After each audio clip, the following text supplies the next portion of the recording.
तो सबसे पहले आता है कि वैज्ञानिक विधि के कितने चरण होते हैं। मुख्य रूप से वैज्ञानिक विधि के 8 चरण होते हैं, ठीक है।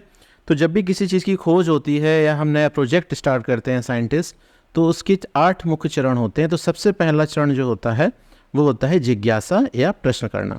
जब भी जैसे हमारे मन में कोई जिज्ञासा आती है तभी तो हम उसके बारे में कुछ खोज कर सकते हैं। जब आपके मन में जिज्ञासा ही नहीं होगी तो आप खोज कैसे करेंगे। उदाहरण के तौर पर लेते हैं कि जब न्यूटन के जब लेटे थे तो ऊपर जो पेड़ था सेब का, एप्पल का, उससे एप्पल गिरा। तो एप्पल तो सदियों से गिर रहे थे, लेकिन किसी के मन में जिज्ञासा ही नहीं थी कि एप्पल क्यों गिरा।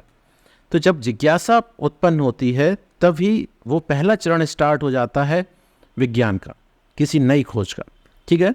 तो पहले तो जिज्ञासा उत्पन्न होनी चाहिए, पहला चरण। फिर इसके बाद परिकल्पना। परिकल्पना मतलब हाइपोथेसिस। फिर हम सोचते हैं कि ये कैसे हुआ होगा, मन में अपन इसके बारे में परिकल्पनाएं बनाते हैं, ऐसा होता होगा, वैसा होता होगा। तो एक खाका तैयार कर लेते हैं। इसके बाद जो हमने मन में परिकल्पनाएं बनाई हुई हैं उसको हमें टेस्ट भी करना होता है, परीक्षण भी करना होता है। क्योंकि विज्ञान ऐसी चीज़ नहीं है कि वो किसी भी बात को आंख बंद करके मान ले, उसको सिद्ध भी करना होता है, तब वो मानती है कि हाँ भाई ये बात सही है। तो उसको परीक्षण करके देखते हैं, टेस्टिंग करके देखते हैं। और जब टेस्ट करते हैं तो उसकी क्या परिणाम आए उसका निरीक्षण करना होता है। तो उसके सारे हम उसका निरीक्षण करते हैं और जो भी परिणाम आते हैं उनका अभिलेखन, मतलब उनको नोट डाउन करते हैं, उनको अच्छी तरह से लिखा जाता है कि इसमें ये गलती है, इसमें ऐसा हुआ, इसका ये परिणाम था।